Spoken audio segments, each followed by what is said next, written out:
Internet, Eric here. Yes, I know, it's been a long time since I've done, first off, anything new on this channel or anything relevant. It's been at least 3 weeks, I think, since a new upload, and 2 weeks since I did like a little short round from Two Bitter Losers. But I am back. Been so busy, and I'm back to jump back into discussing the Underworld franchise. And today we are talking about the fourth one, came out in 2012, Underworld Awakening. Now, if you're new to my channel, welcome. I discuss plot spoilers, specific scenes, what have you. Basic plot of this is, the last film we saw in the franchise was The Rise of the Lycans, the prequel. This one is, obviously, third film, I guess you would say, how would you say it, in the Selene continuity, but the fourth film in general. And we are following Selene and Michael, from the end of the second film. And they end up being captured. And for 12 years, they are put on ice. And eventually Selene is freed. And she is on the run from the Lycans. And in between trying to find Michael, find out what happened, all that stuff, she sees visions. She sees visions of another person, like she's seeing what they're seeing. She finds out that those visions are being seen, or those visions are her daughter's visions, her daughter Eve, who she did not know she was with child with. Michael and her, they became a couple in the second film, like officially a couple in the second film. And the rest of the movie is her trying to find Eve, save Eve, and then try to keep her from the, I guess you would say, the Lycan army. To put this plot easy, the Lycan army, because they want Eve to help create like a full-on army of vampire Lycan hybrids. That's it in a nutshell. This was a great follow-up. This is still, all four films are good. This one's really good. Again, Kate Beckinsale kicks so much ass in this.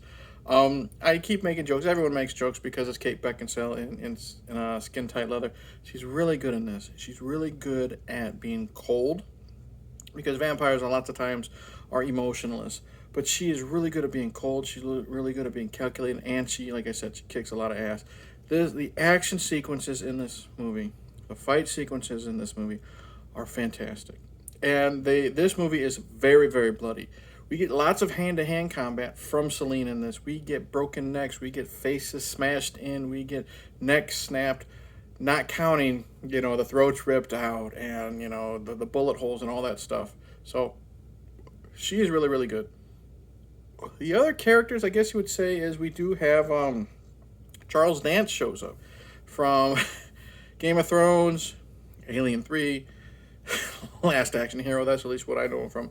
And he is the head of a coven, and he brings Selene in and, tries to help her, tries to, at least initially, help her find her daughter and stop the Lycan army. Charles Dance is always good. There's a character who is his son. I don't remember the actor's name off the top of my head. He's really good. He's there to help Selene. He helps Selene against the Lycan army, and eventually convinces Charles Dance that they need to be on her side. He's great too. Kicking ass, all the weapons, really, really good. The only other characters, I guess, of merit to talk about is the one character who is, I guess, the head of this genetics company, I guess you would say. And he is there. He's the big main bad guy, I guess you would say, who is after Selene and mainly Eve, because they broke out. He wants them back. And he's good being menacing, you know what I mean? And the last character we would mention is Eve. I'm big on not liking child actors. It's very well known on this channel that I do not like child actors for the most part.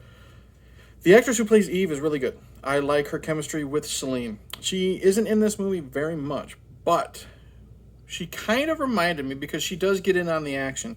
She is, the first, I guess you would say, official born crossbreed, whatever you want to call it, because, because Michael was, the crossbreed. He had both vampire and Lycan blood, and Selene is a pure vampire, so she is like the first official one of those. So she gets in the action, and she kind of reminded me of, what was her name? Daphne King played Laura from Logan, because She doesn't get as much action scenes as Laura did, but when she does, she's great. There's a great fucking scene. Talk about how violent this movie is, and it earns its R rating. It's probably one of the bloodiest of the four movies. She is attacking a lichen in front of her, and like she's already been bit. So seeing a 12-year-old bit by a werewolf, and it's like chomping on her, blood coming out of her shoulder. She literally, and Selene is seeing this through her, vision, because they share the vision. So we get to see a point of view shot of Eve shoving her fingers, her thumbs, in the eye sockets of this lichen. And then Selene turns around, and we see this great shot of Eve just literally ripping the fucking thing's head in half. Fantastic sequence. Love it. Like I said, all the action is great. That's what these movies are known for. Top notch. Any downsides to this film? Kind of like with Michael. I didn't like how when he wolfed out or monstered out. I don't like how Eve looks. She basically just turns very pale. She gets a bunch of like eyeliner under her eyes, and then she gets fangs. It is what it is. But she's so cool in the destruction she causes. I can't overlook it, but it's just something I'm just like, ah.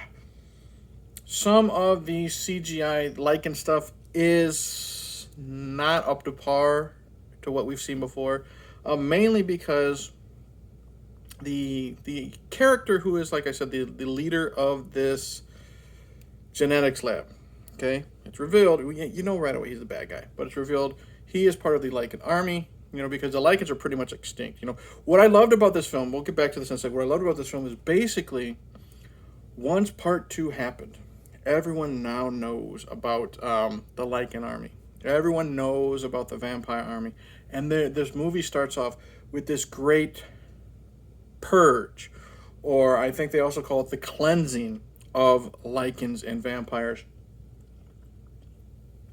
You have, I'm just going to say the government, who I don't remember who it is, but you have them knocking on doors, kicking doors down, dragging people who are vampires out into the sun to fry them, shooting on people that are known to be lichens with the silver nitrate bullet. No questions asked. Like I said, a cleansing. So the lichen army are pretty much dead. The ones that are alive are like in tunnels and sewers and stuff like that. So the leader of this genetics lab, he wants to create an ultimate lichen army. He is lichen, obviously. And I believe it's his son who comes out of nowhere, like at the end of the movie. And he is like this super fucking lichen. When he turns into, he wolfs out, he grows to be like maybe 10 feet tall. I call him, he's like the Incredible Hulk, big and bad.